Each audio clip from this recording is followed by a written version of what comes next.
안녕하세요. 오늘도 사연살롱을 찾아주셔서 감사합니다. 저는 50대 중반의 여성이에요. 저에게는 10살 어린 남동생이 있어요. 그래서 제가 밭일하는 엄마 대신에 동생을 등에 업고 공부도 하고 밥도 하던 일이 생각이 나네요. 저희 집은 시골에서 농사를 짓고 살았기 때문에 경제적으로 넉넉하지 못했어요. 옛날 어른들이 아들을 귀하게 여겼던 것처럼 저희 집도 늦게 태어난 동생을 많이 위했죠. 동생이 성격도 원만하고 운동신경도 좋아서 친구들도 많았어요. 그래서 어딜 가나 사람들의 관심을 독차지했죠. 저는 좀 얌전한 편이었기 때문에 그런 동생이 부러웠습니다.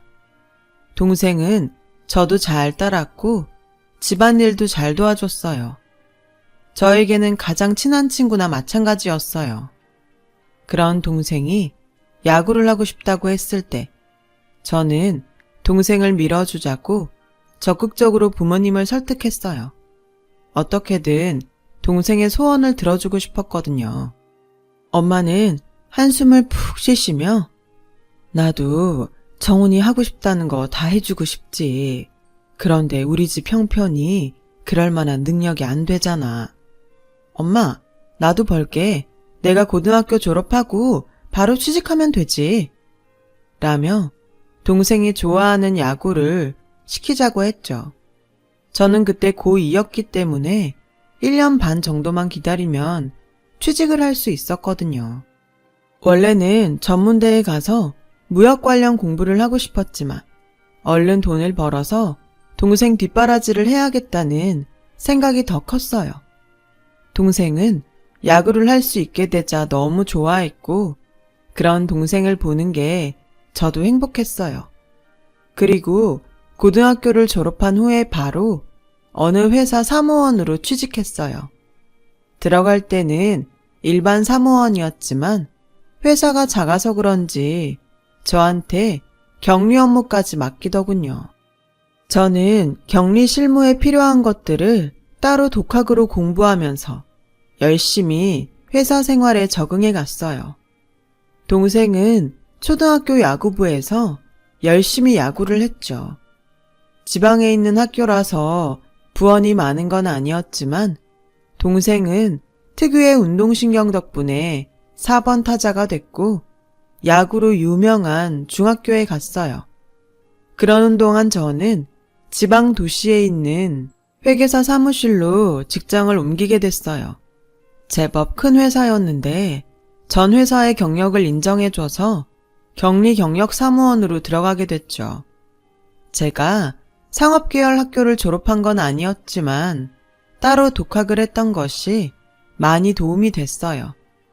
제가 버는 돈은 많아졌지만 동생한테 들어가는 돈이 많았기 때문에 집안 형편이 나아진 건 아니었어요. 그래도 부모님은 제가 조금씩 아껴서 용돈을 드리면 제 덕분에 편해졌다며 아주 좋아하셨어요. 그런 부모님을 보면 더 돈을 잘 벌어서 정말 편하게 해드리고 싶다는 생각이 들었죠.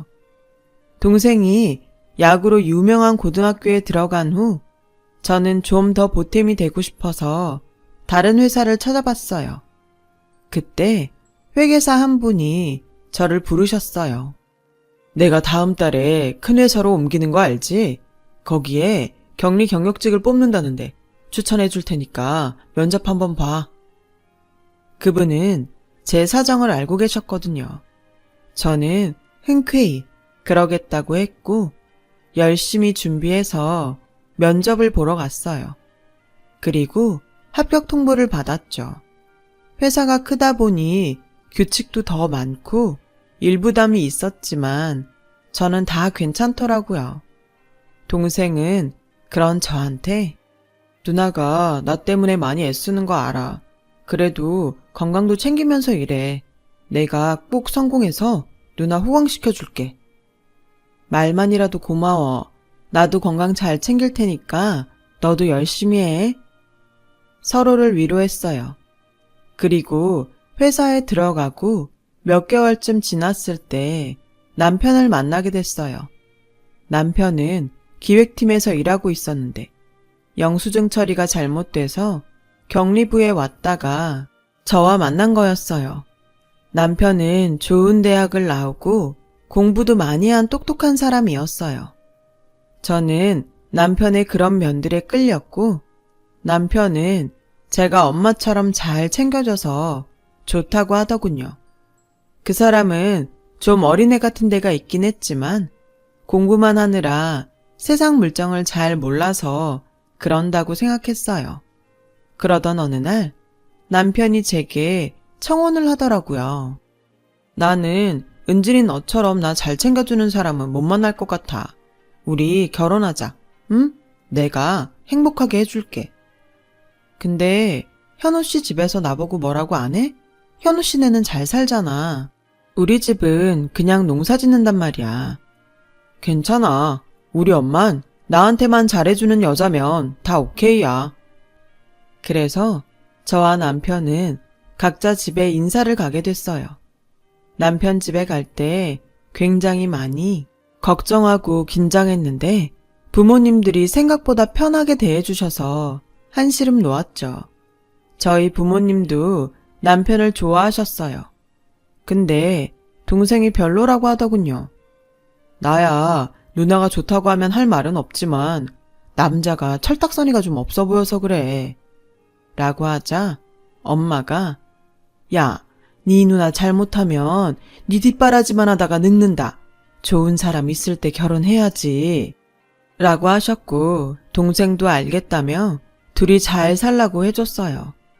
그렇게 저희는 별 다른 갈등 없이 결혼식을 하게 됐어요. 시댁이랑 가까운 데에 살아서 시어머니가 좀 자주 부르긴 했지만 일일이 스트레스 받지 않으려고 노력했죠. 시어머니는 티는 안 내려고 했지만 가끔 저나 저희 집을 얕잡아 보는 게 나타날 때가 있었어요. 엄마가 시어머니 주라며 제게 명품 스카프를 전달하신 적이 있는데 그때도 이거 가짜 아닌가? 백화점 가서 물어보면 알겠지? 라며 대놓고 말하는데 그걸 사려고 돈을 아껴 쓸 엄마 생각을 하니 가슴이 아팠죠.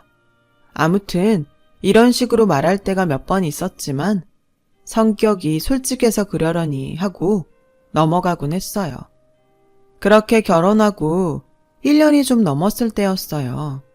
엄마한테 전화가 왔는데 동생이 어깨를 다쳐서 서울에 있는 대학병원에 가서 수술을 받아야 한다는 거였어요. 저는 너무 걱정이 돼서 그 길로 서울에 따라갔죠. 동생은 수술한 후에도 재활하는데 꽤 시간이 걸린다고 하더라고요. 곧 고3이 되는 동생은 자기 야구 인생에서 제일 중요한 시기에 부상을 당한 것 때문에 많이 우울해했어요. 그래서 수술받고 입원해 있는 동안 옆에 있으면서 계속 돌봤어요. 그리고 집에 왔더니 남편 태도가 좀 이상하더군요. 제가 밥은 잘 먹었냐, 회사에서는 별일 없었냐고 물어봐도 대답도 안 하고 쳐다도 안 보더니 아침에도 어느새 일어나서 회사에 출근하고 없더라고요. 저는 회사에서 무슨 일이 있었나 하고 별 생각 없이 은행에 갔어요. 그런데 생활비 통장에 잔고가 싹 비어져 있는 거였어요. 생활비 통장은 저하고 남편이 같이 쓰는 건데 남편이 자기 월급에서 생활비 할 만큼만 넣어주고 있었거든요. 저는 남편한테 바로 전화를 했죠. 당신 말이야, 그렇게 동생이 좋으면 동생이랑 살지. 나랑 결혼은 왜 했어? 며칠씩 집을 비우고 친정 동생한테 가 있는 게 말이 된다고 생각해? 지금 그랬다고 생활비를 몽땅 빼버렸다는 거야? 무슨 장난해? 그리고 지금 동생이 수술해서 아프잖아. 애가 야구를 못할까봐 우울해 있는데 누나가 돼서 그 정도도 못해? 아무튼 난 나한테 소홀하게 하면 생활비 못 줘. 그리고 이딴 일로 회사로 전화 걸지 마. 라더니 전화를 끊어버리는 거 아니겠어요? 너무 어이가 없어서 할 수 없이 제 비상금 통장에서 돈을 찾아서 장을 보고 집에 왔더니 시어머니한테 전화가 걸려왔어요. 당장 시댁으로 오라고 하더군요. 네가 우리 현우랑 결혼했으면 현우 보살피는데 힘을 쏟아야지. 동생한테 그렇게 며칠씩 가 있으면 어떡하니? 그럼 우리 현우는 누가 밥 해주고 누가 챙겨주라고? 너 그거 하나 잘한다고 해서 내가 두 말 않고 결혼 허락한 건데? 결혼한 지 1년 좀 넘었는데 벌써 이러면 나 가만 못 있는다. 어머니, 제가 여지껏 집을 비운 적도 없었고 이번에는 동생이 큰 수술을 받아서 그런 거잖아요. 그리고 저 그 사람 집안일 도움이 아니고 그 사람 아내잖아요. 라고 했더니 시어머니 목소리가 앙칼지게 변하면서 어디다 대고 따박따박 말대답이야. 진짜 못 빼어먹은 티를 이렇게 내는구나. 라면서 화를 내시는데 정말 황당하고 기가 막혔어요. 너 말이야. 내가 한동안 지켜보니까 현우한테도 한마디도 안 지는 것 같던데 여자가 그러면 못 쓴다. 그리고 도우미? 너 말 잘했다. 네가 도우미만큼은 일을 하니? 아침에도 현우 일어날 때 겨우 일어난다며. 시어머니는 저를 완전히 자기네 집 일꾼처럼 생각하는 것 같았어요. 저는 동생 병간호한 게 이런 말을 들을 정도인가 아무리 생각해도 이해가 되지 않더라고요. 근데 어떻게 보면 제가 너무 동생만 챙긴다고 생각할 수도 있을 것 같아서 일단 죄송하다고 하고 집에 왔죠. 남편은 그날 저녁 집에 와서 생활비 봉투를 내놓으며 당신이 이번에는 반성하니까 특별히 봐주겠는데 앞으로는 이런 일 없게 하라고. 알겠어? 되려 큰 소리를 치더군요. 저는 제가 처음으로 집을 오래 비운 게 섭섭해서 그러겠지 라고 좋게 생각했어요. 하지만 그 후로도 남편은 자기 비위에 안 맞으면 생활비를 끊어버리기 일쑤였고 나중에는 제 카드도 압수해 가곤 했어요. 그럴 때마다 시어머니는 저를 불러서 배운 게 없고 보고 자란 게 없으니 어디부터 손을 봐야 좋을지 모르겠네 라며 매번 배운 게 없다며 모욕적인 말을 하셨어요. 그러다가 저는 몸이 너무 무겁고 아무것도 먹을 수 없는 날이 많아져서 병원에 갔다가 임신 6주라는 얘기를 듣게 됐어요. 저는 임신했다는 얘기를 듣는데도 하나도 기쁘지가 않더라고요. 그래도 나한테 온 아이인데 이러면 안 되지 하고 저녁에 남편한테 임신 소식을 알렸어요. 아, 그래? 알았어. 근데 임신했다고 또 친정에 가버리고 집안일 제대로 안 하고 그러는 거 아니지? 그런 식으로 하면 나 진짜 못 참아. 저는 남편이 저와 결혼한 이유가 궁금해졌어요.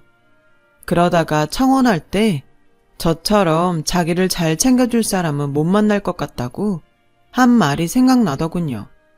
이 남자는 평생 자기 옆에서 엄마 대리 역할을 할 사람을 찾았던 거였어요. 저는 그런 줄 모르고 결혼한 거였고요.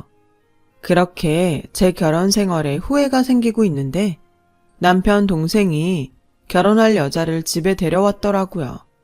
시어머니는 내내 활짝 웃으면서 그 여자 손을 잡고 저 들으라는 듯 대학도 좋은 데 나오고 부모님도 훌륭하셔서 그런지 아주 앉아있는 자세부터가 다르네 하시더라고요. 저는 그저 부엌에서 묵묵히 과일을 깎아다가 그 사람들 앞에 바쳤죠. 그들은 정말 제가 안중에도 없는 것 같았어요. 자기들끼리 먹고 웃으며 이야기하는데 제가 어디서 뭘 하고 있는지는 관심도 없더라고요. 그걸 확실히 알게 된 건 도련님 결혼식이었죠. 저는 그날 한복을 입고서 시어머니한테 휘둘려서 계속 식당 안에서 손님들 뒤치다꺼리를 하느라 정신이 없었거든요. 조금 숨 좀 돌리려나 싶으면 저기에 음료수 갖다 줘라 여기 반찬 더 가져와라. 아주 사람을 이리저리 돌리더라고요. 아니, 뷔페에서 서빙을 원하면 어쩌나요? 그렇게 정신없이 서빙을 하다가 문득 보니까 시댁 식구들은 자기들끼리 오손도손 앉아서 밥을 먹고 있더군요.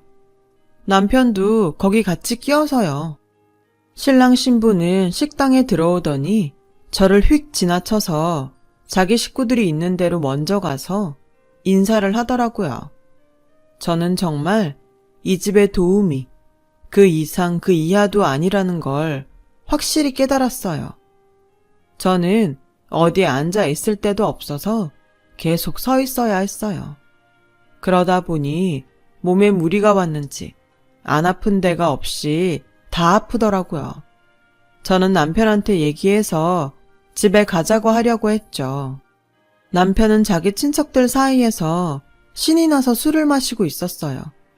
여보, 집에 가자. 나 몸이 이상해. 알았으니까 좀 가 있어. 정 아프면 혼자 들어가던가.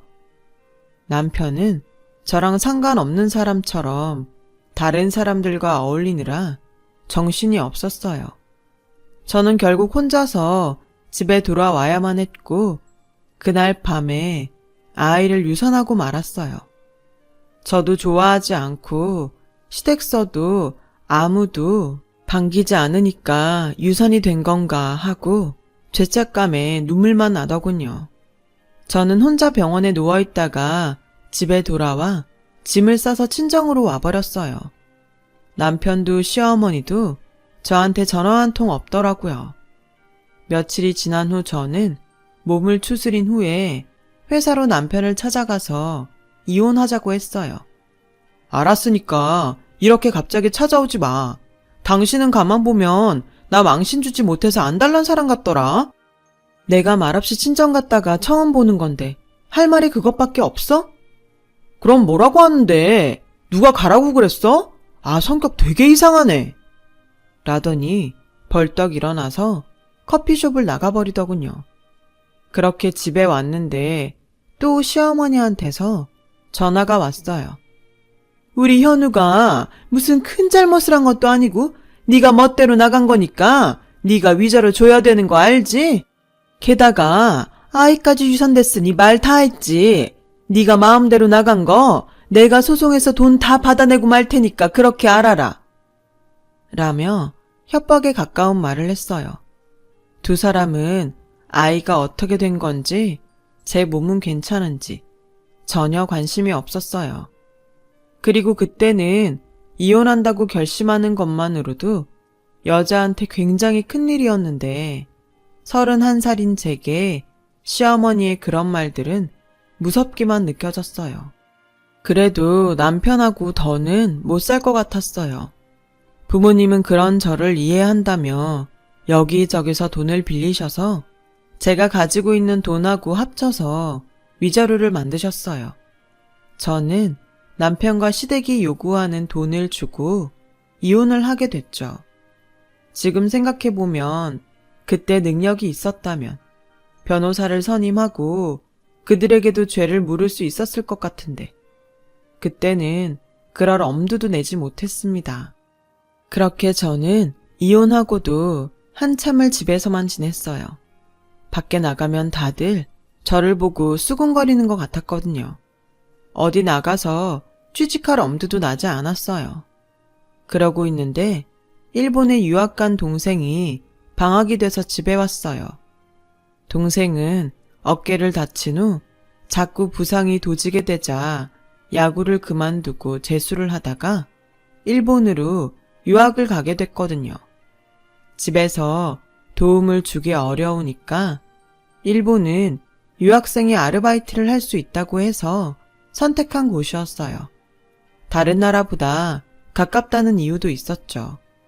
동생은 저를 보더니 자기랑 장사를 시작해보는 게 어떠냐는 거였어요. 장사라니 우리가 무슨 장사를 해? 거기에 우리나라 여자들이 좋아할 만한 것들이 꽤 있거든. 그렇게 비싸지도 않아. 옷도 그렇고. 그냥 조금씩 갖다가 팔아보자. 그렇게 해서 저는 동생과 함께 보따리 장사를 시작했어요. 그게 지금 제가 하는 인터넷 쇼핑몰의 시초였죠. 저는 주로 젊은 엄마들이나 회사 다니는 여자들이 좋아할 만한 아이템들을 찾아서 동생한테 전달했고, 동생은 물건들을 사서 보내줬어요. 그렇게 장사를 하다가 보니 재미가 있더라고요. 저는 원래 무역 쪽에 관심이 있었기 때문에 정식으로 수입해보기로 했어요. 동생도 일본에서 경영 쪽을 공부하고 있어서 많은 도움이 됐죠. 몇 년 후 동생이 군대를 다녀와서 졸업을 한 다음 저희는 그동안 모은 돈을 가지고 작게 회사를 차렸어요. 동생이 일본에서 만들어 놓은 인맥들이 있어서 순조롭게 시작할 수 있었어요. 저희는 그러다가 더 발전해서 유럽 쪽에서 여자들이 좋아할 만한 고급 제품들을 찾기로 했죠. 비누나 작은 생활용품들도 여러 나라에서 들여오게 됐어요. 조금씩 회사를 키워가면서 일을 하다 보니 다시 남자도 만나게 됐고 재혼을 하게 됐어요. 남편은 중견기업 임원이었어요. 그리고 온라인으로 사람들이 점점 몰릴 때 저희도 온라인 쇼핑몰을 열게 됐죠. 저는 동생과 열심히 노력해서 15년 만에 어엿한 사장님 소리를 듣게 됐어요. 물론 그 전에도 동생과 둘이 대표로 있었지만 직원이 많아봐야 5명 정도인 회사였거든요. 그러다가 온라인 쇼핑몰을 하면서 20명 정도 사원을 둔 사장님이 된 거죠. 직원 20명에 어엿한 사장이라는 말이 우스울지 모르지만 저한테는 정말 감회가 깊은 일이었어요. 아무것도 못하고 있을 때 동생이 저한테 같이 일을 해보자고 했기 때문에 이렇게 떳떳한 사회인이 될 수 있었으니까요. 그 사이 예쁜 딸아이도 생겼고요. 그러다가 어느 여성 기업인 모임에 초청을 받아서 짧은 강연도 하게 됐어요. 그날 강연을 마치고 점심을 먹은 후 남편 회사가 가까운 데에 있어서 잠깐 보기로 했어요. 남편 회사는 그때 경력직 직원을 뽑고 있는 시기였거든요. 제가 회사에 들어갔더니 몇몇 사람들이 의자에 앉아서 면접을 기다리더라고요. 저는 그 사람들을 방해하지 않으려고 조용히 돌아서 나갔어요. 그런데 그때 누가 뒤에서 저를 붙잡더군요. 돌아보니 전 남편이었어요. 때린 사람은 잊어도 맞은 사람은 잊지 못하죠. 예전의 감정들이 떠올라 부들부들 떨리는데 그 사람은 아무렇지 않게 당신 오랜만이네? 여긴 어쩐 일이야? 라고 말하는 거예요. 그 와중에 뭔가 되게 절박해 보이는 얼굴이 있었어요. 그런 중에 안에서 직원 한 명이 나와서 김현우 씨, 다음에 면접 들어가셔야 돼요. 라고 하더군요. 그러자 전 남편은 저를 놔주고 면접을 보러 들어갔어요. 시댁에서 있었던 일들이 떠올라 이가 갈렸어요. 다음날 전 남편은 저를 찾아와서 그 회사에 아는 사람이 있냐며 자기 얘기를 잘해달라고 사정을 하더군요. 알고 보니 그 사람은 회사에서 정리해고를 당해서 몇 년째 실직 상태라서 재혼한 부인도 친정에 가 있다고 하더군요. 내가 아직도 그쪽이나 보살피는 도우미인 줄 알아요? 라며 차갑게 말했더니 그 사람은 저를 붙잡고 내가 이렇게 부탁할게. 한 번만 도와주라. 응? 하길래 저는 내가 이렇게 부탁할 테니까 이것 좀 놓고 가세요. 라며 거절했어요. 제가 누구한테 부탁을 해서 그 사람 취직시켜줄 수도 없는 입장이었고요. 하지만 전 남편은 끈질겼어요. 자꾸 전화를 했고 전화를 차단했더니 회사까지 또 찾아왔어요. 저는 볼 일 없으니까 오지 말라고 했죠? 자꾸 이러면 경찰 부를 거예요. 라고 했더니 남편은 그제야 제 눈치를 보며 사무실을 나갔어요. 그런데 문제가 더 커졌어요. 이제는 시어머니까지 데리고 나타난 거죠. 전에도 저랑 무슨 일만 있으면 시어머니한테 전화해서 다 얘기하더니 그 버릇을 아직도 못 고친 모양이었어요. 전 시어머니는 여전히 제 앞에서 도도한 척 하시더라고요.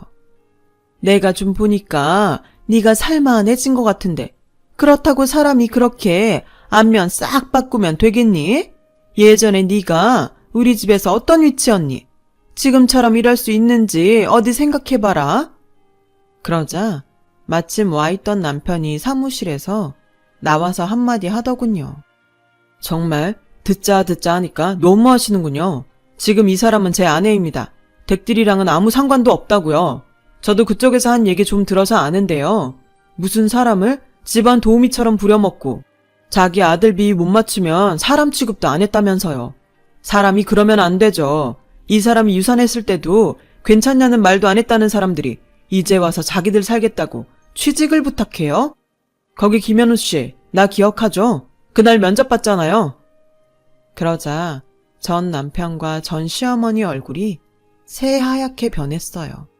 전 남편은 너무 놀라서 어쩔 줄 모르며 아니 저는 그런 뜻이 아니었고요. 그냥 저 사람이 잘 됐으니까 거기 아는 사람 있는지 알아보려고 라길래 제가 그걸 왜 나한테 알아봐. 실력이 있으면 어련히 붙지 않겠어? 앞으로 한 번만 나 더 찾아오면 법원에 접근 금지 명령 받아낼 거야.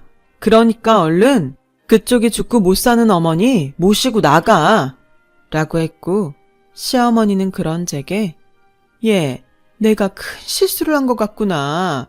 나는 그냥 우리 현우를 잘 봐달라고 하는 말이었는데 오해는 없었으면 좋겠다. 세상에 누가 잘 봐달라는 말을 그렇게 해요? 그게 말이 된다고 생각하세요? 제가 안면을 싹 바꿔요? 그럼 안 바꾸게 생겼어요. 저는 가족으로도 취급도 안 하고 자기 아들 뒤치다꺼리 소홀하면 가만 안 둔다면서요. 그쪽들이 한 일들을 생각해봐요. 애초에 안일 시킬 사람으로 생각해놓고 결혼시켜놓고 이제 와서 왜 딴소리예요? 여기요. 이 사람들 나갈 거니까 빨리 좀 내보내세요. 그리고 앞으로 이 사람들 회사에 들이지 마세요. 전 남편과 전 시어머니는 더는 말을 못하고 그대로 끌려나가고 말았어요.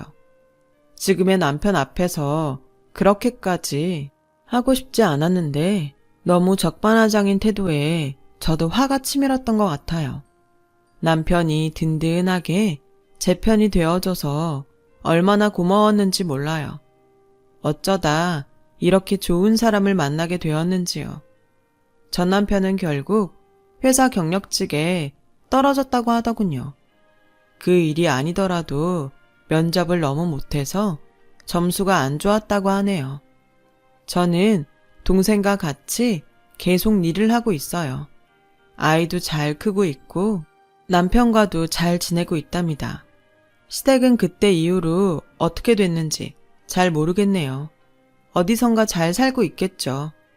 아무것도 모를 때는 시댁 탓만 하고 살았었는데 시간이 흐르고 나니 제 자신도 돌아보게 되더라고요.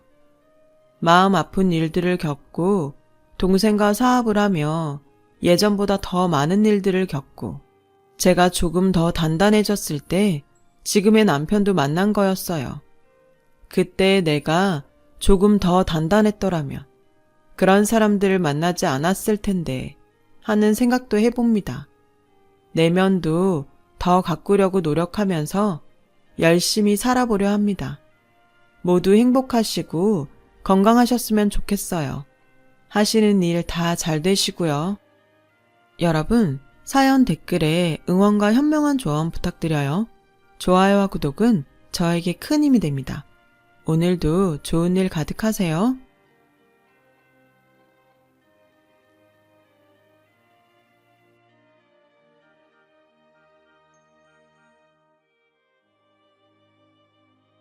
안녕하세요. 오늘도 사연 살롱을 찾아주셔서 감사합니다. 저는 50대 초반의 여성이에요. 저와 남편은 같은 고등학교 친구였어요. 남편이 1학년일 때 같은 반이 되면서 친해졌죠. 나중에는 우리 부모님과 남편 어머니도 알고 지낼 만큼 가까워졌어요. 남편의 아버지는 초등학교 때 돌아가셔서 어머니만 계셨어요. 그러다 저는 재수하지 않고 미대에 가게 되었고 남편은 가고 싶었던 의대에 떨어져서 재수를 하게 되었어요.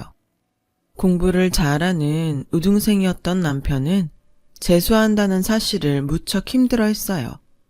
저는 그런 남편에게 너 공부 잘해서 대학 가면 내가 여자친구 소개시켜 줄게 라고 했고 남편은 재수 기간 내내 제 말을 생각하며 힘을 냈다고 하네요. 열심히 공부해서 원하는 의대에 합격했어요. 저는 약속대로 같은 과 친구를 소개시켜줬죠. 하지만 남편은 얼마 안 가 그 친구와 헤어지고 다른 여자친구들을 사귀었다가 헤어지기를 몇 차례 반복하더라고요. 저도 대학 다니면서 2번 정도 남자친구를 사귀었거든요. 그러다가 제가 대학원에 다닐 때 남편이 제게 사귀자고 하더라고요. 남편은 인턴 과정 중이었어요. 솔직히 수연이 너 생각나서 여자들하고 오래 안 갔어. 친구로 지냈어도 사귈 수 있는 거잖아. 우리 정식으로 만나보자.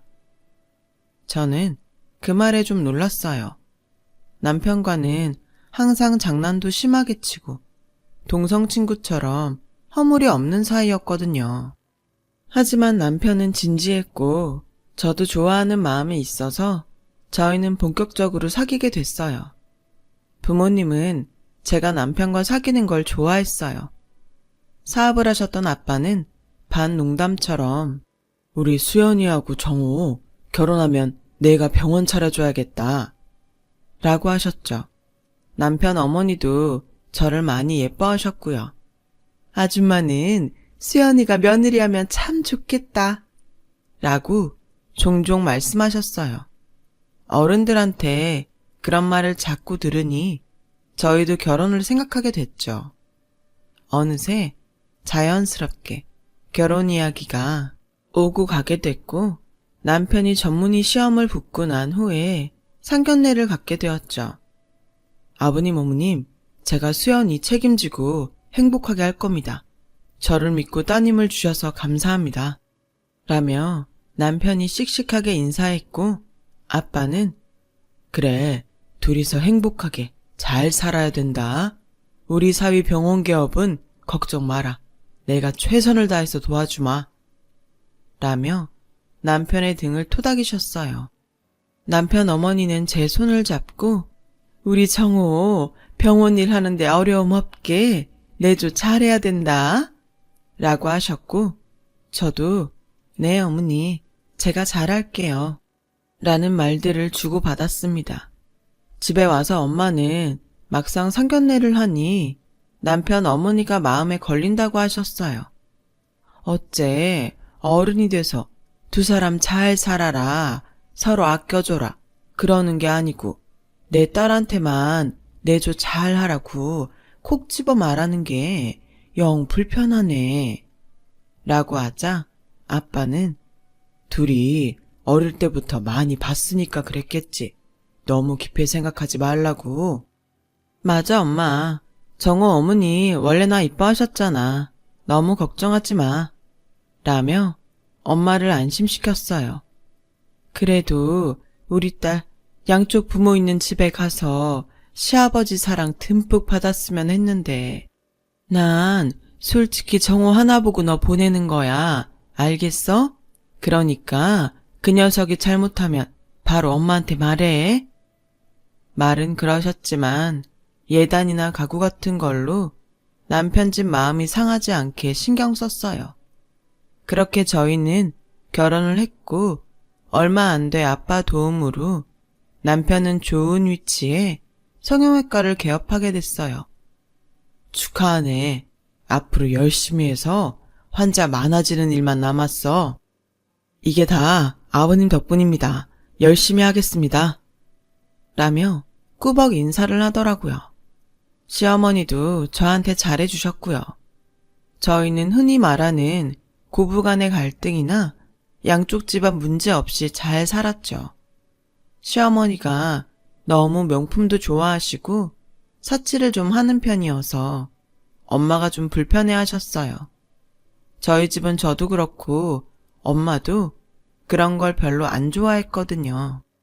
그렇다고 크게 문제될 정도는 아니었어요. 엄마는 시어머니 성격이 그러려니 하며 명품 쇼핑이나 해외여행 얘기만 하는 시어머니를 잘 받아주셨죠. 한 번은 저까지 셋이서 밖에서 식사를 하는데 시어머니가 친구들과 유럽 여행을 가겠다고 하시더라고요. 그런데 그 비용이 저희가 생각했던 것보다 훨씬 많이 드는 거였어요. 생각보다 돈이 많이 드네요. 그거 여행사에 잘 알아본 거 맞아요? 좀 더 알아보면 그만큼 안 들이고도 갈 수 있을 것 같은데 요즘 경기가 좋은 편도 아니고 병원들도 어려운데 많이 생긴다는데 앞날을 위해서 돈을 모으는 게 좋지 않겠어요? 지금 제가 돈을 함부로 쓴다는 거예요? 저도 다 알아보고 결정한 거죠. 그런 것도 안 했을까 봐요. 수연이 엄마는 가끔 보면 걱정이 너무 많은 것 같아요. 우리 집 사정에 너무 이래라 저래라 하지 않았으면 좋겠네요. 제가 제 아들이 번 돈 쓴다는데 간섭이 지나치네요. 라며 불쾌해하셨고 엄마는 그렇게 들렸으면 미안해요. 저는 좋은 뜻에서 한 말이었으니까 너무 마음 쓰지 마세요.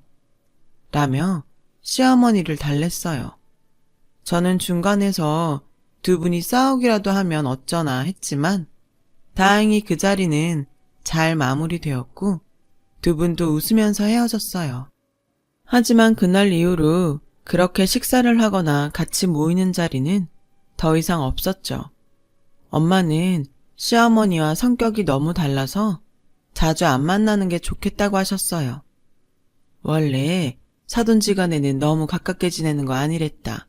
그동안 우리가 너무 자주 만난 것 같아 거리를 좀 두는 게 너한테도 더 나을 것 같다. 라고 하셨지만 시어머니의 씀씀이는 여전히 못마땅하신 것 같았어요. 엄마, 어머니도 저축 많이 하시고 물건 살 때도 생각보다 꼼꼼하게 골라. 그렇게 걱정하지 않아도 괜찮아. 라고 했지만 엄마는 됐어. 네가 그러지 않아도 돼. 내가 안 사돈 성격 모르는 것도 아니고 나도 딸 앞에서 이러는 거 아니지. 앞으로 더는 말 안 할게. 라고 하셨어요. 하지만 엄마가 걱정하셨던 대로 성형외과가 너무 많아지면서 남편 병원도 조금 타격이 생겼어요. 거기다가 남편이 어느 환자의 코 수술을 잘못하는 바람에 문제가 생겼죠. 저도 그 일로 걱정하고 있는데 시어머니가 전화를 하셨어요. 수연아, 니네 아버지한테 말씀드려서 어떻게 돈 좀 마련할 수 없겠니? 어머니, 일단 저희가 할 수 있는 선에서 해보려고요. 안 그래도 아빠가 그 사람 병원 차릴 때도 돈 거의 다 대주셨는데 이런 말씀까지 드리기가 좀 죄송해서요. 라고 하자 시어머니는 답답하다는 듯 너는 네 아빠한테 얘기하는 게 뭐가 죄송스러워? 가족이잖아, 가족. 이럴 때 돕고 사는 게 가족 아니니? 니네 집은 꼭 서로 남남처럼 이상하더라. 돈 쓰는 것 같고도 엄청 깍쟁이처럼 계산하고. 그래, 알았다. 못 들은 걸로 해라. 라며 전화를 끊으셨어요. 그래도 저는 부모님께 말씀드리기보다는 저희가 해결하는 게 맞다고 생각했죠. 하지만 병원에서 수술을 잘못했다는 소문이 자꾸 퍼졌어요. 환자가 줄어들자 저는 아빠한테 말씀드릴 수밖에 없었습니다. 사람이 실수할 수도 있지. 근데 이건 사람 생명하고 직결된 거 아니냐? 그러니 이번 일을 교훈 삼아서 앞으로 더 신중했으면 좋겠다. 네, 아버님, 명심하겠습니다. 남편은 아빠에게 머리를 숙이며 죄송하다고 했어요. 병원 문제는 아빠 도움으로 수습을 했고 남편은 동네를 옮겨서 다시 개원했죠. 그리고 친정의 도움이 필요 없을 만큼 잘 되기 시작했어요. 저는 그 무렵 임신을 하게 됐어요. 입덧이 심해서 자주 친정에 가서 쉬곤 했어요. 임신 4개월이 지나도 나아지지 않아서 고생이 많았죠. 그날도 제가 친정에서 쉬고 있는데 데리러 오기로 한 남편이 오지 않더라고요. 병원에 연락을 해보니 수술이 밀려서 늦어지고 있다는 거였어요. 그래서 혼자 집에 가려고 했더니 아빠가 데려다 주겠다고 하셨어요. 괜찮아. 내가 애도 아니고 집에도 혼자 못 갈까봐 걱정 말고 쉬세요. 아빠도 이제 막 들어왔잖아요. 네가 지금 몸이 정상이 아니잖아. 가다가 무슨 일이라도 생기면 어떡하려고 그래. 그래, 아빠 말 들어. 엄마도 같이 갈게. 라며 두 분 다 저를 데려다 주겠다고 나섰어요. 그렇게 아빠가 운전하는 차를 타고 집으로 오는 길이었죠. 그날은 정말 다시 생각하기도 싫을 만큼 끔찍했어요. 강변을 타고 가던 저희 차는 중앙선을 넘어오던 트럭과 충돌했고 저는 그 자리에서 정신을 잃었어요. 나중에 온몸이 아파서 깨어나는데 주변이 웅성웅성하더군요. 거기는 병원 응급실이었고 간호사는 제게 연락할 곳이 없냐고 물었어요. 저는 제 남편 번호만 말하고 다시 정신을 잃었죠. 그리고 다시 병실에서 깼을 때 제 옆에는 엄마도 아빠도 없었어요. 두 분은 그날 사고로 돌아가셨고 저도 아이를 잃게 됐어요. 남편은 제 손을 잡고 미안하다는 말만 반복했죠. 하지만 남편이 그런 일이 생길 줄 안 것도 아니었고 누구의 잘못이라고도 할 수 없었어요. 저는 골반과 다리의 부상 때문에 제대로 서 있을 수도 없었어요. 겨우 의사의 허락을 받고 휠체어를 타고 장례식을 치르면서 그저 엉엉 울기만 했죠. 졸지에 혼자가 된 저는 재활치료로 고통스러운 날들을 보냈어요. 다리와 골반도 너무 아팠지만 부모님이 안 계신 게 더 힘들었어요. 시어머니는 워낙 활동이 많은 분이라 연락이 안 될 때도 많았고 남편도 병원이 많이 바빠져서 저를 제대로 돌볼 수 없었어요. 매일 저는 그날 부모님을 말리지 않은 걸 후회했어요. 그렇게 재활을 하며 힘든 시간을 보내고 있는데 남편이 조금씩 변하기 시작하더군요. 제가 지팡이를 짚고 거실로 나오기만 해도 인상을 쓰며 고개를 돌렸고 매일 늦게 들어왔어요. 맨날 아프다고 끙끙거리기만 하는데 누가 집에 있고 싶겠어? 라며 휴일에도 골프 가방을 메고 나가 하루 종일 연락이 안 되더라고요. 시어머니는 시어머니대로 저한테 불만이 많으셨어요. 맨날 친정 못 가서 그렇게 한달을 하더니 결국 이런 사단이 난 거 아니냐. 그 바람에 내 손주까지 잃고. 죽은 사람한테 할 말은 아니지만 니네 엄마 나한테는 입 바른 소리도 잘하더니 딸내미 단속은 안 되셨나 보다. 어머니, 그런 말씀이 어딨어요. 너무하세요. 저희 엄마 그 사람이 오지 않아서 저 데려다 주시다가 돌아가셨어요. 그리고 제가 무슨 나쁜 짓이라도 했나요? 단속이라뇨. 네 말이 좀 이상하구나. 너 그럼 이게 다 우리 정호 때문에 생긴 일이라는 거냐? 애초에 네가 임신했다고 유세 떨면서 친정만 들락거리지 않았어도 이런 일은 안 생겼을 텐데 우리 아들 탓을 해? 이런 못된 걸 봤나? 내가 그동안 참고 말은 안 했는데 니네 식구는 꼭 남 탓을 하더구나. 돈 좀 있다고 가정교육도 제대로 안 시킨 건지 원. 하면서 막 저한테 퍼부었어요. 그동안 저런 말들 못하고 어떻게 살았나 싶을 정도였죠. 부모님이 안 계시니 저는 시댁에서 환영받지 못하는 존재가 됐어요. 한 번은 시어머니가 손님들을 초대했다며 집에 와서 일을 좀 하라고 하시더군요. 그래서 목발을 짚고 절뚝거리면서 가서 부엌 일을 좀 도왔더니 저한테 창피하니까 방에서 나오지 말라는 거였어요. 밖에는 남편도 있었는데 그 사람은 저를 신경도 쓰지 않더군요. 저는 손님들이 있을 동안 몇 시간이나 작은 방에 갇혀서 화장실도 못 갔고 모임이 다 끝난 다음에는 뒷정리까지 도왔어요. 그러면서 문득 이게 뭐 하는 짓이지? 하는 생각이 들더라고요. 그날 이혼을 결심했어요. 그때 남편은 아예 시댁에 눌러 살 때여서 병원으로 이혼 서류를 보냈죠. 그 얘기를 들은 시어머니는 기다렸다는 듯이 그래, 너도 고민이 많았겠지만 이게 모두를 위해서 좋을 것 같다. 사람이 서로 짐이 되면 안 되는 거 아니겠니?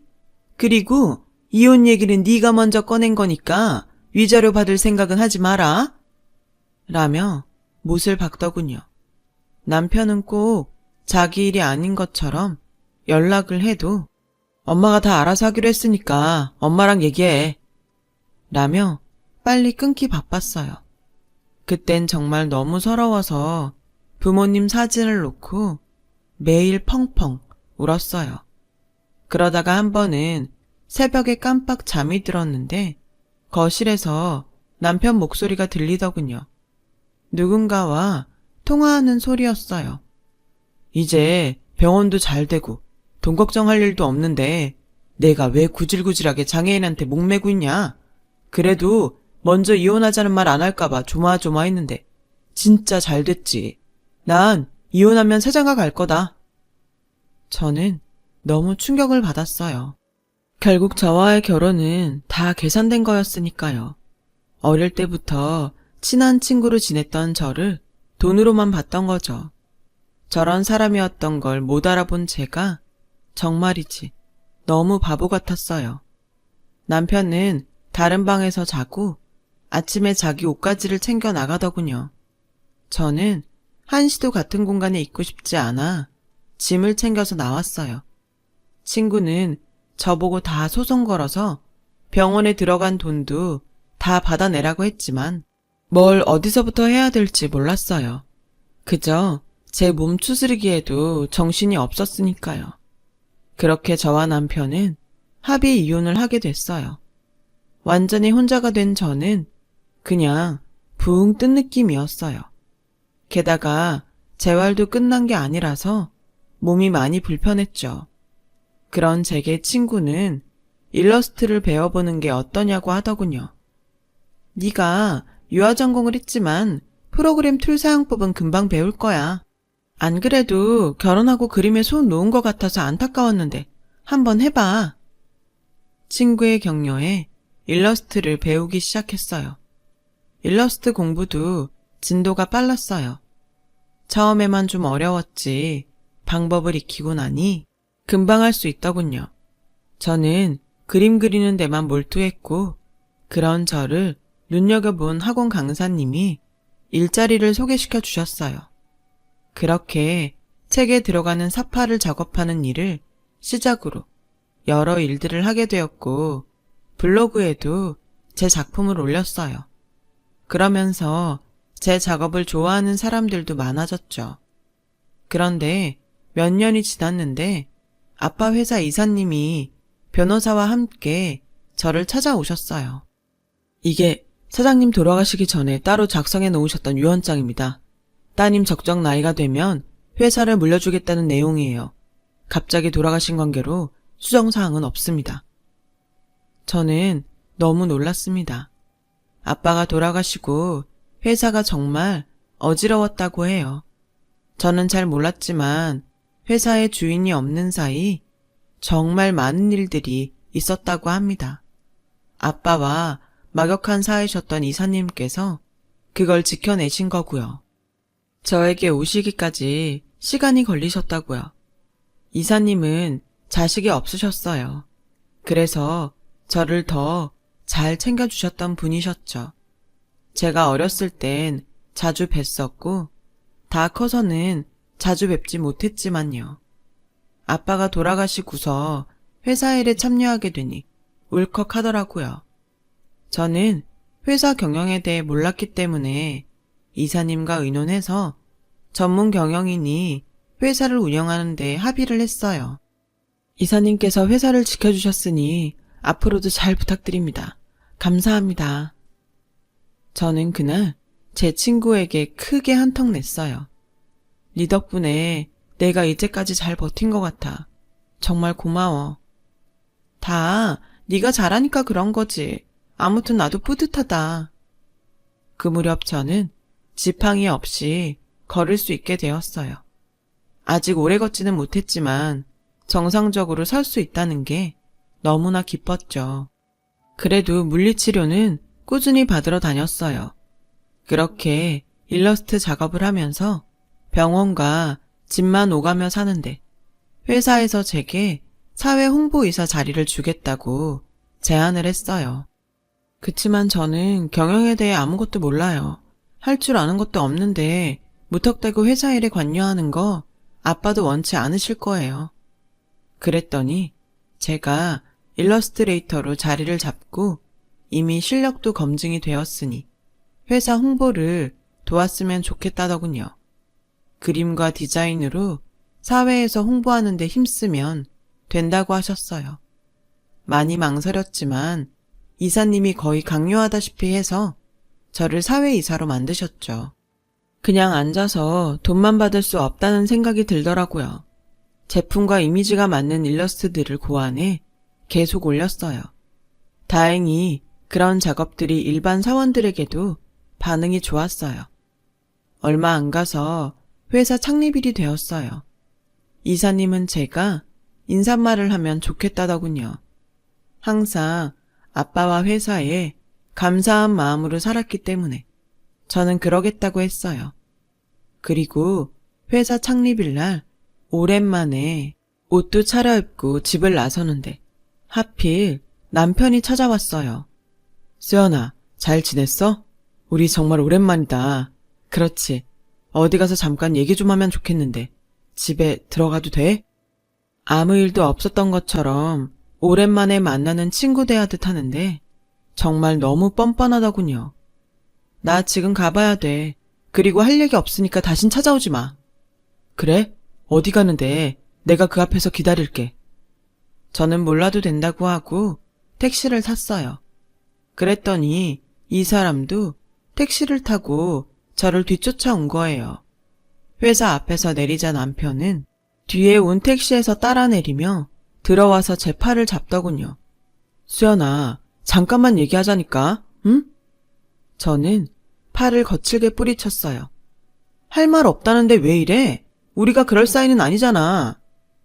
이번에 우리 병원 확장 개원하는데 좀 보태주라. 아버님이 해주신 병원인데 네가 투자하면 너도 보람있고 좋잖아. 진짜 인간 말종이네. 나한테 그런 말이 나와? 아버님? 네가 감히 우리 아빠를 아버님이라고 불러? 나 다시는 너한테 안 넘어가. 투자? 웃기지 마. 너 같은 사기꾼한테 무슨 투자를 해? 사기꾼이라니 말이 너무 심한 거 아니야? 솔직히 아버님 어머님 그렇게 사고로 돌아가신 게 누구 책임인데 그래? 저는 그 말에 그만 핸드백으로 남편 머리를 내리쳤어요. 야, 이 자식아. 그래도 살아온 게 있어서 좀 참고 있었더니 뭐? 너 따위가 어디서 사고 얘기를 꺼내? 네가 사기꾼이 아니라고? 애초에 친구였던 나한테 우리 집 돈만 보고 접근한 것도 너고 병원 잘 되고 사고로 몸 좀 불편해지니까 별 볼 일 없다고 니네 엄마랑 작당해서 괴롭히고 집 나가게 만든 것도 너잖아. 병원도 다 네가 차지하고 입 싹 닦았는데 그게 사기가 아니라고? 여기요, 경비원 선생님, 이 쓰레기 좀 치워주세요. 회사 안으로 한 발짝도 못 들어오게 하세요. 라고 하자 경비원과 직원들이 와서 남편을 끌어냈어요. 야, 수연아, 내가 미안했어. 그러니까 우리 대화로 풀자, 응? 어디다 대고 야래. 한 번만 더 부르면 가만 안 둬. 그제야 남편은 입을 다물고 사람들을 뿌리치고 자기 발로 가더군요. 저는 그날 사람들 앞에서 아빠를 추모하는 인사말을 하며 속으로 많이 울었어요. 하필이면 이런 날 그놈이 와서 내 기분을 망친 게 너무 속상했죠.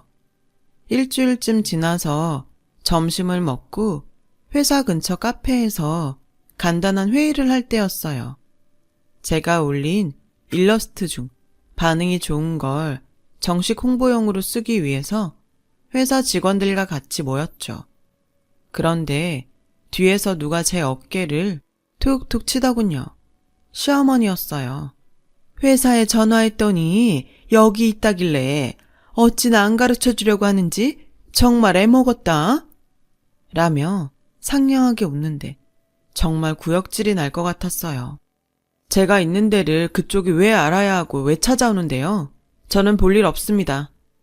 그래도 내가 시어머니인데 말은 좀 가려서 하는 게 좋지 않니? 정호 병원 일 때문에 의논 좀 하려고 하는데 너무 안 만나주는구나. 시어머니? 나 창피하다며. 창피하다고 손님들 갈 때까지 방 안에 가두는 게 시어머니야? 부모님 돌아가시고 지 아들 병원 잘 되니까 인생에 짐 되지 말라며 빨리 헤어지라고 해놓고 이제 와서 무슨 대접을 받겠다고 그래? 할머니, 당신 아들 병원 일을 왜 나한테 의논해요? 당장 나가세요. 라고 하자 직원들이 시어머니를 보며 수근댔어요. 시어머니는 그런데도 물러나지 않고 우리 정호 병원 좀 돌아가게 도와줘. 돈도 보태주고 좀 해줄 수 있잖아. 그러자 거기 있던 팀장이 일어나서 듣자 하니까 너무하시네요. 이제 이혼해서 상관도 없는데 이러시는 거 아니죠. 저희 회의하는데 방해하지 말고 나가주세요.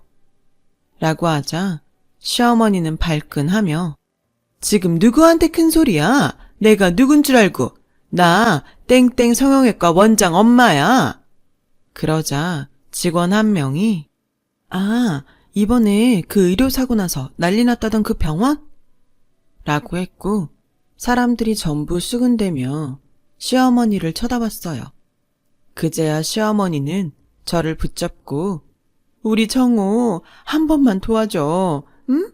예전에도 잘했잖아. 저한테 이러지 마시죠. 한 번만 더 어떤 소리라도 꺼냈다가는 길에 나앉게 해줄 테니까. 여차했다가는 그 병원까지 다 토해내야 하는 수가 있어요. 내가 지금 못해서 안 하고 있는 줄 알아요? 그거마저 뺏기고 싶으면 해보시던가. 시어머니는 결국 돌아갈 수밖에 없었어요. 알고 보니 최근에 대리의사를 써서 수술한 게 사고가 나서 병원 환자가 뚝 떨어지고 소송에 들어갔다는 거였어요. 그 소송 비용을 좀 얻어보려 한 거였죠. 전 남편은 재혼했던 여자와도 파혼하고 지금은 의사 생활도 못하게 되어서 시어머니와 지방 어디에 가서 같이 작은 가게를 하고 있다나 봐요. 그 뒤로 가끔 저를 찾아왔지만 법원에 접근 금지 명령을 받았어요. 그래서 더는 보지 않고 살고 있어요. 이제는 그 사람들과 엮이지 않고 편하게 살고 싶네요. 많지 않은 나이에 돈 때문에 사람들과 좋지 않은 일들을 겪고 나니 돈이라는 것에 대해 많은 생각을 하게 됩니다. 아빠와 엄마의 그늘 아래 그냥 잘 살아왔다는 생각도 들고요. 앞으로는 더 정신 바짝 차리고 살아보려고 합니다. 쓰다 보니 오늘따라 부모님이 더 보고 싶어지네요. 서두 없이 써내려간 글 들어주신 분들 정말 감사드려요. 모두 행복하시고 건강하시길 빌게요. 여러분, 사연 댓글에 응원과 현명한 조언 부탁드려요. 좋아요와 구독은 저에게 큰 힘이 됩니다. 오늘도 좋은 일 가득하세요.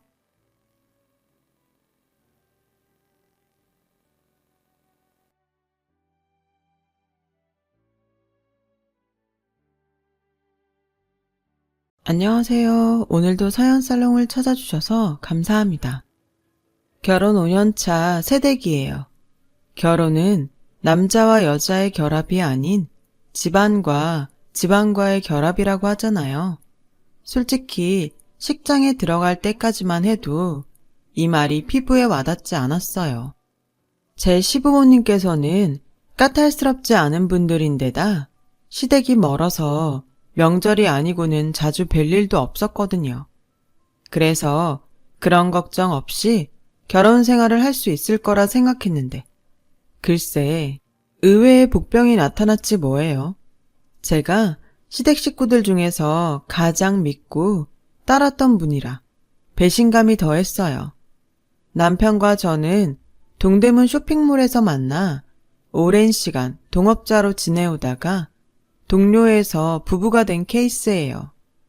처음 만났던 당시 저는 여성복 코너 매장 직원이었어요. 남편은 캐주얼 코너에 매장을 가지고 있던 20대 젊은 사장이었고요. 우리는 같은 층에서 일하기는 했지만 에스컬레이터를 사이에 두고 대각선 양 끝에 있었던 터라 1년이 넘도록 마주친 적은 없었어요. 더군다나 매장에 나오는 시간대가 달라서 더더욱 그랬죠. 저는 오전 10시부터 오후 6시까지 근무였고 남편은 저녁 7시쯤 가게에 나왔거든요. 하지만 만나게 될 사람은 어떻게든 만나게 되어 있다고 생각지도 못한 사건으로 만나게 됐지 뭐예요. 아침잠이 많았던 제겐 아침마다 출근 카드를 찍는 것처럼 고역이 없었어요. 매장 직원들은 각 층 에스컬레이터 앞에 설치된 카드 체크기에 출근 카드를 찍어야 하는데 10시가 넘으면 바로 체크기를 치워버리기 때문에 무슨 수를 써서라도 10시까지는 해당 층에 도착해 있어야 했죠. 출근 카드를 못 찍으면 벌금을 내고 3번까지는 경고, 이후는 페널티로 영업 정지를 당하게 되거든요. 그때 저는 이미 3번을 지각한 터라 벼랑 끝에 몰린 상황이었죠. 그래서 늦지 않으려고 평소보다 일찍 출근을 하곤 했어요. 그런데 하필 그날은 하늘이 작정하고 출근길을 방해하려고 한 것처럼 이상하게 버스도 안 오고 지하철도 연착이 되지 뭐예요. 동대문까지 가려면 아직 5 정류장도 더 남았는데 벌써 10시가 돼버렸죠. 순간 머릿속에선 영업정지라는 단어만 뱅뱅 돌더군요. 사장님한테 뭐라고 말해야 하나 정말 막막하기만 했어요. 매장에 도착해보니 이미 다른 매장 직원들은 청소를 마치고 오픈 준비를 하고 있더라고요. 이미 엎어진 물, 그래도 그날 장사까지 망칠 수 없어서 저도 서둘러 청소를 하고 금고에 든 잔고와 장부에 적힌 잔고 금액을 맞춰보고 있었어요. 그때였죠. 평소 친하게 지내는 경비 삼촌이 쓱 다가와 그러더라고요. 백삼호 사장이랑 무슨 사이야? 뜬금없는 소리에 전 인상을 팍 썼어요. 무슨 사이긴요. 얼굴도 모르는데. 그나저나 저 곧 잘릴 거예요. 오늘 지각해서 영업정지 먹을 거니까. 그랬더니 경비 삼촌이 의아한 표정으로 그러더라고요. 무슨 소리야? 지각 아니야. 오늘 33호 출근 카드는 103호 사장이 대신 찍었는걸. 그나저나 둘이 사귀는 거야? 그 순간 솔직히 저는 누가 카드를 찍었는지는 중요하지 않았어요. 지각 처리가 안 된 게 중요했으니까요. 정말요? 그럼 우리 가게 영업정지 안 당하는 거예요? 아, 정말 다행이다. 근데 누가 제 카드를 찍었다고요? 그제야 카드를 찍어준 은인 생각이 나더라고요. 경비 삼촌은 제가 묻지도 않은 103호 사장의 신상 정보를 상세하게 읊어주었어요. 20대 초반에 군대는 일찌감치 다녀왔고 미혼에 현재 사귀는 사람은 없으며 외동아들이라는 것까지 모두요. 투머치에 가까운 정보를 들은 저는 머릿속에 물음표만 가득했죠. 왜 내 카드를 대신 찍어줬을까? 경비 삼촌은 당연한 거 아니냐며 103호 사장이 저를 좋아하는 게 분명하다고 바람을 잡았어요. 저는 또 그 말에 홀딱 넘어갔죠 뭐. 경비 삼촌은 떡본 김에 제사 지내라고 일단 만나서 얘기를 들어보라더군요.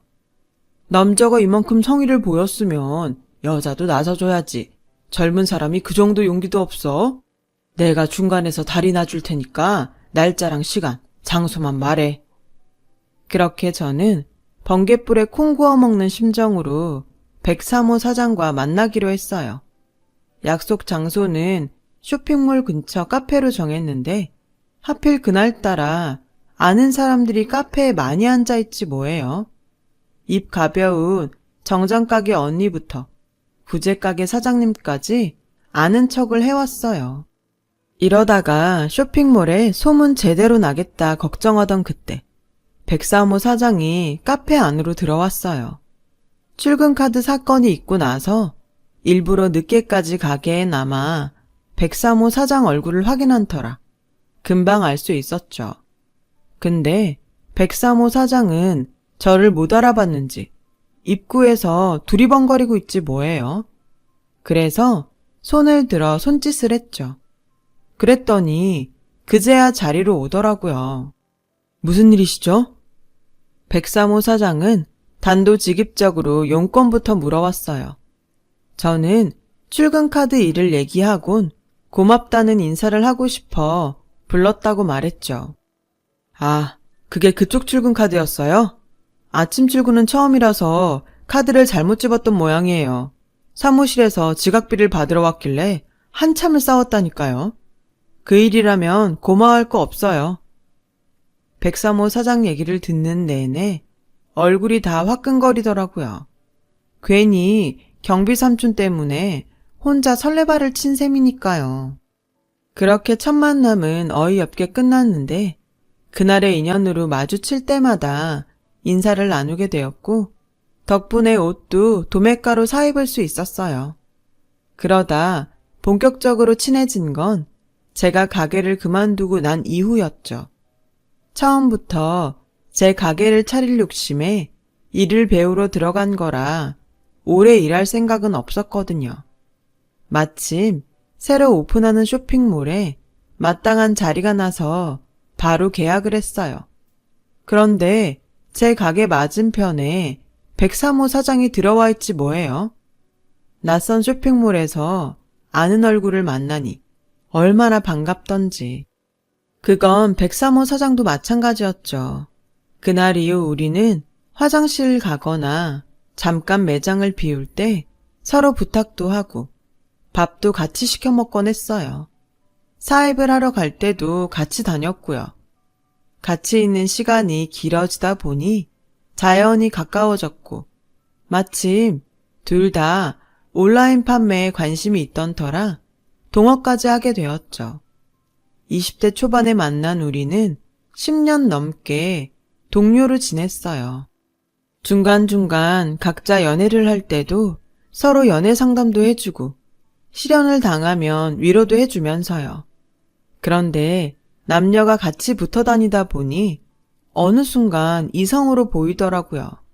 서로의 연애사를 모두 아는 처지라 우리가 정말 연인으로 지낼 수 있을까? 걱정도 됐지만 오히려 감출 게 없으니 더 편하고 솔직하게 대할 수 있어서 낫더라고요.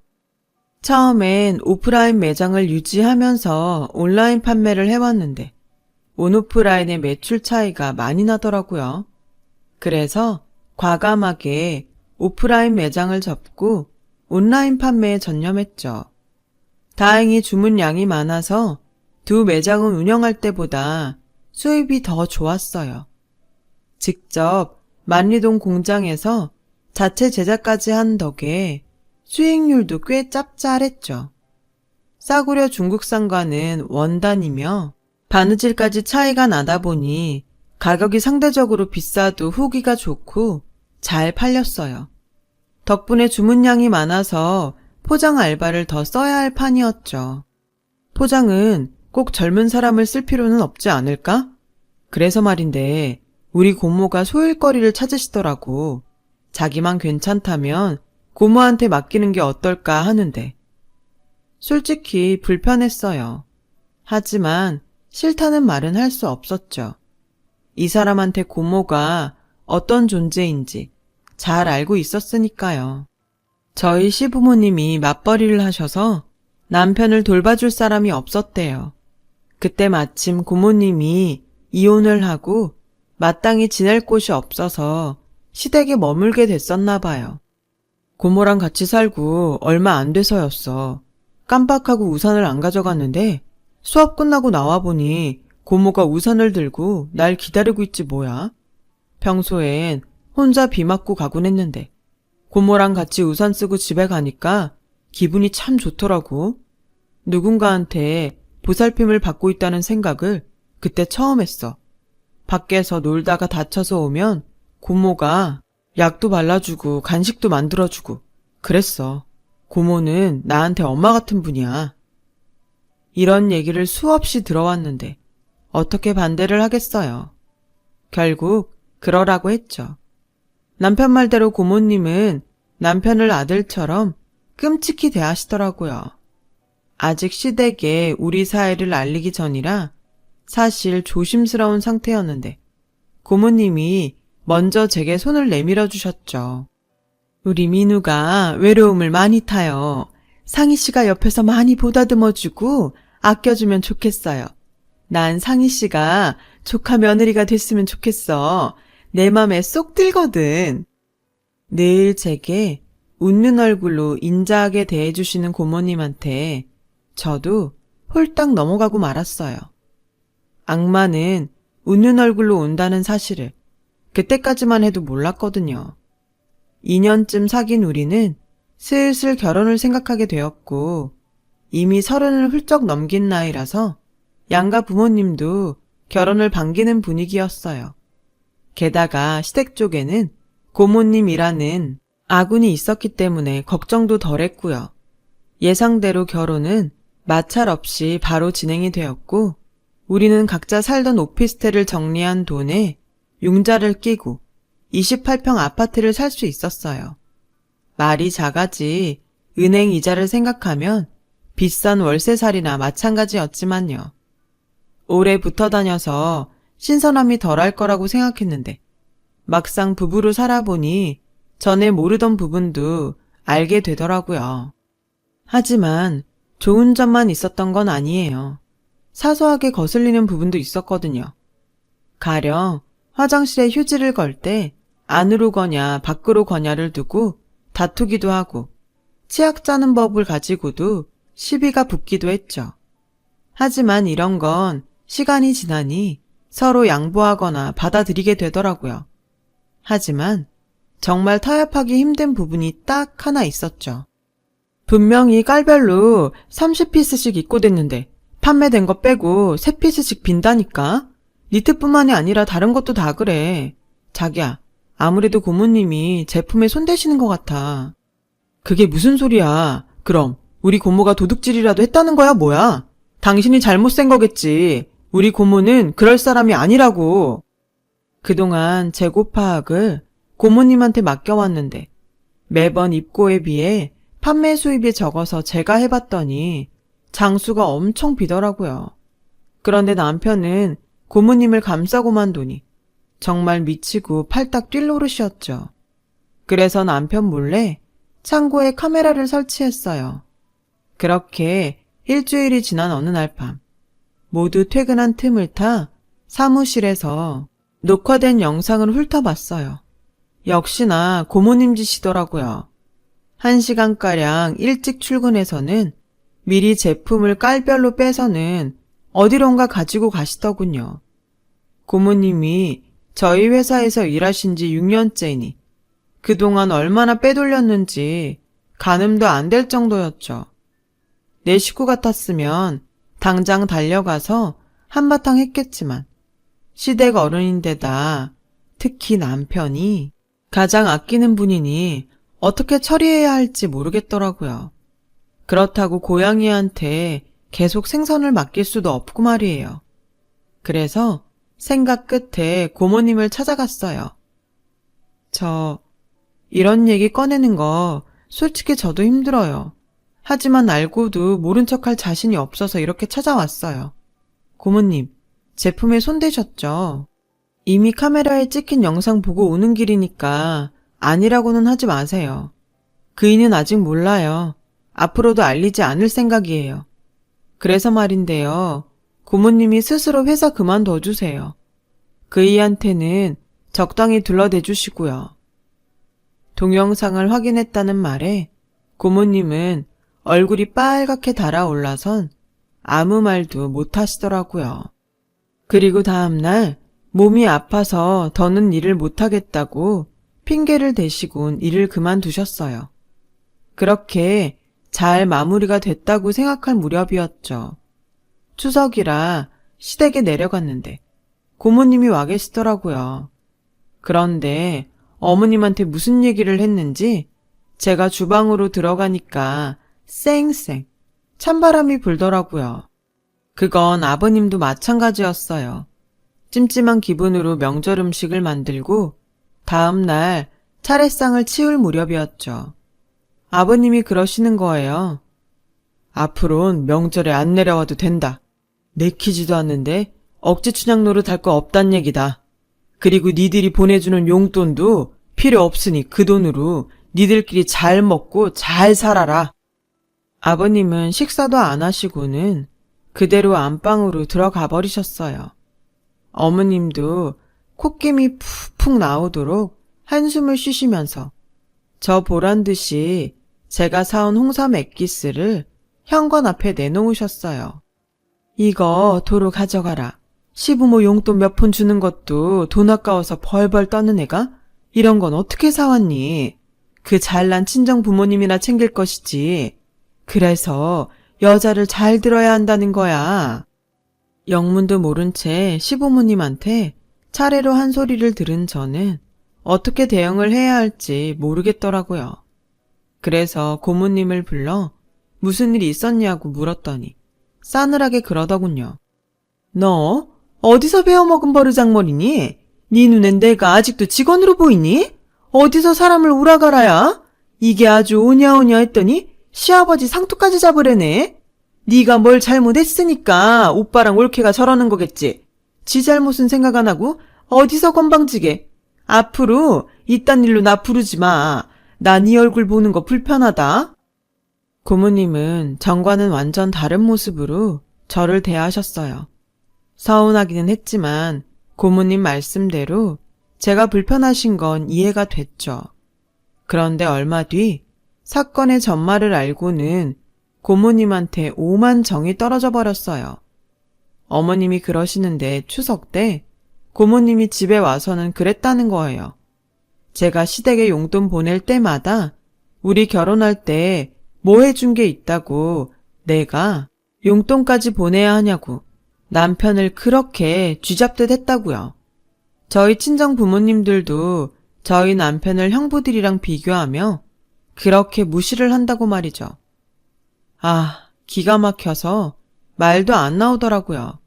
시부모님께서는 고모님이 회사에서 직접 보고 들은 이야기라고 하니 순순히 믿으셨던 모양이에요. 결국 저는 고모님의 절도 사실을 말씀드리고 그 일로 고모님께서 제게 앙심을 품고 거짓말을 한 거라고 설명했어요.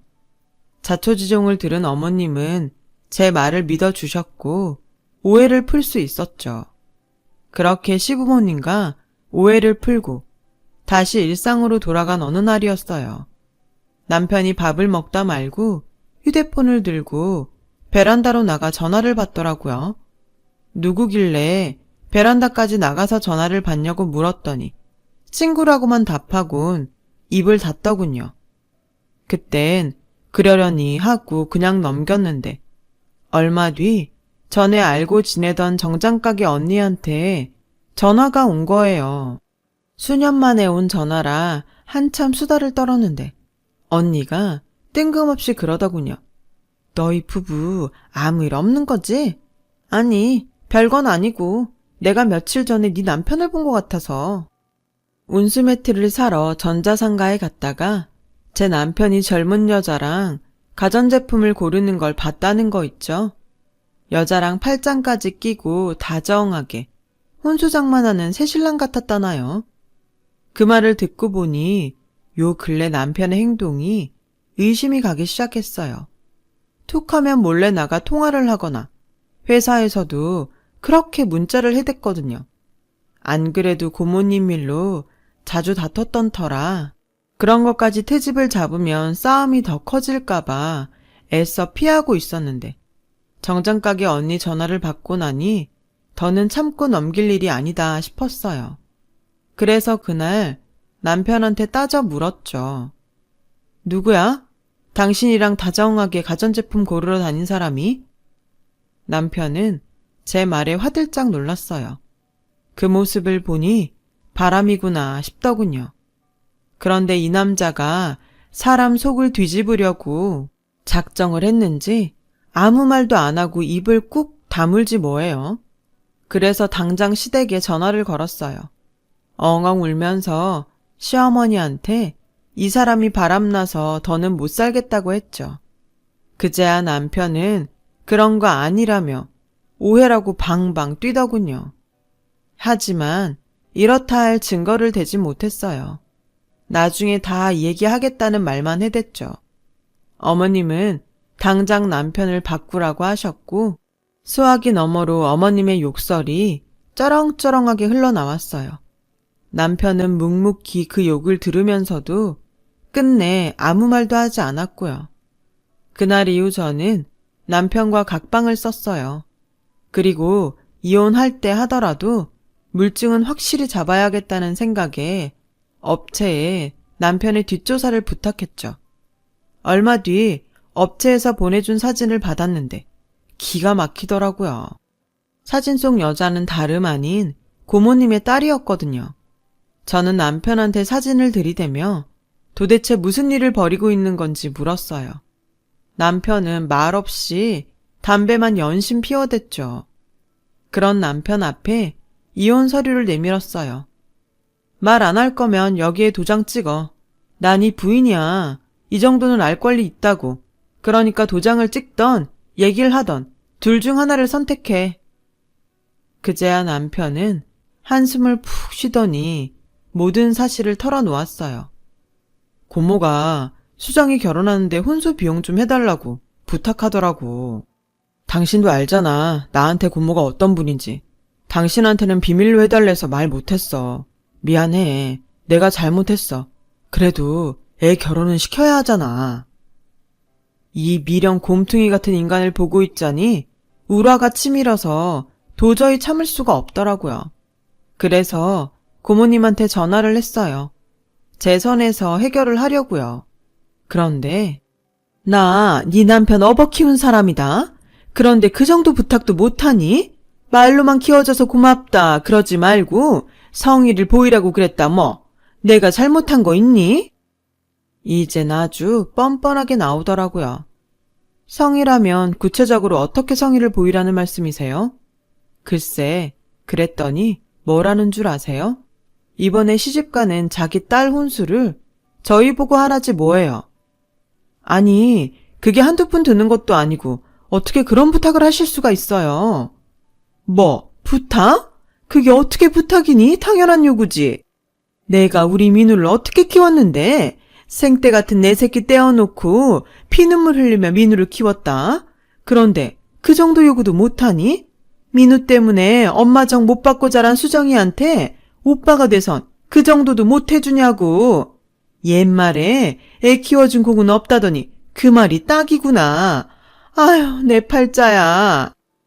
저한테 이렇게 당당하게 요구하는 걸 보니 남편한테는 어땠을지 짐작이 가고도 남더라고요. 그래도 이건 아니잖아요. 그래서 시어머님께 이 사실을 알렸어요.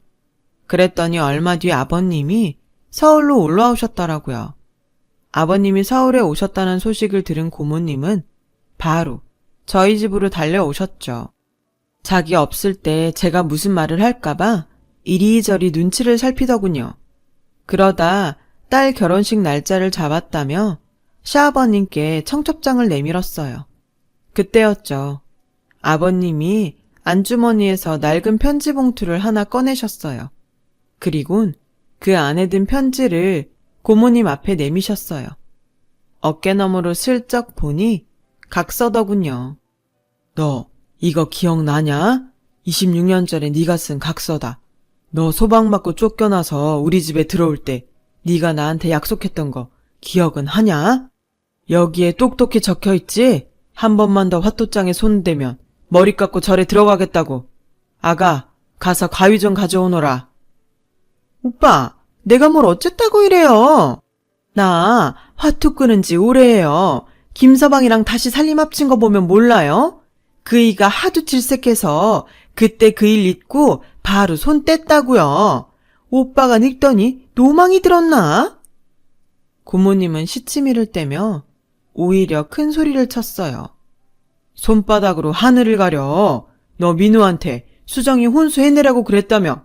네 서방이 혼수 준비하라고 준 돈은 어디다 까먹고 민우한테 해달라는 거냐? 너 그 돈 화투판에서 날렸지? 똑바로 말 안 해? 너 애들 회사에서 옷 빼다가 뒷구녕으로 팔아먹고 그 돈도 화투판에서 날렸지? 내가 널 모르냐? 내가 김서방한테 오죽 미안했으면 너 버리고 새장가 가라고 했겠냐?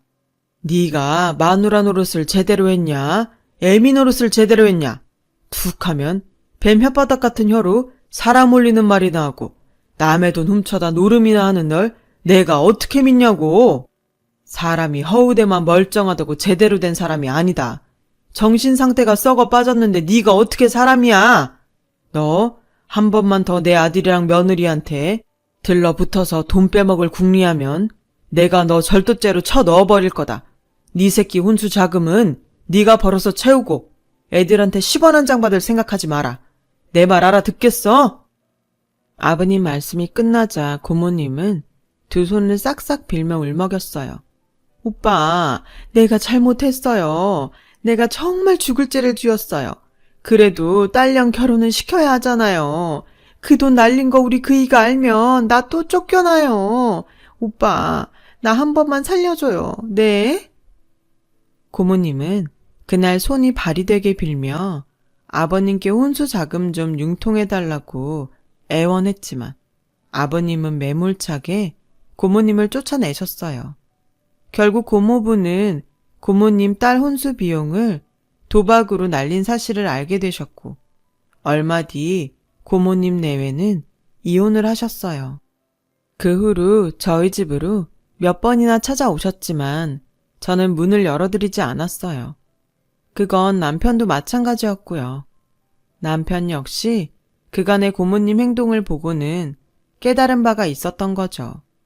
그리고 한 가지 더. 앞으로 한 번만 더 고모님한테 휘둘려서 호구짓하면 당장 이혼이라고 제가 엄포를 놓았거든요. 그렇게라도 안 하면 이 물렁한 남자가 언제 또 고모님한테 휘둘릴지 모를 일이니까요. 아무튼 이혼이 겁나긴 했는지 남편도 더 이상 고모님 편을 들지 않았어요. 결국 자신을 믿어준 사람들의 발등을 찍었던 고모님은 모든 사람들한테 버림을 받고 말았어요. 하지만 누굴 탓하겠어요? 자업자득인걸. 산 넘어 산이라고 결혼 5년 차에 벌써 지치긴 하네요. 그래도 이럴 때를 대비해 추억이라는 곶감이 있는 게 아니겠어요? 남편과의 추억을 곶감 빼먹든 하면서 앞으로 정신 바짝 차리도록 가열차게 책찍질하며 결혼 생활을 이끌어 가보렵니다. 지금까지 제 사연을 들어주셔서 감사드려요. 여러분의 가정에도 항상 행복이 깃들길 바랍니다. 여러분, 사연 댓글에 응원과 현명한 조언 부탁드려요. 좋아요와 구독은 저에게 큰 힘이 됩니다. 오늘도 좋은 일 가득하세요.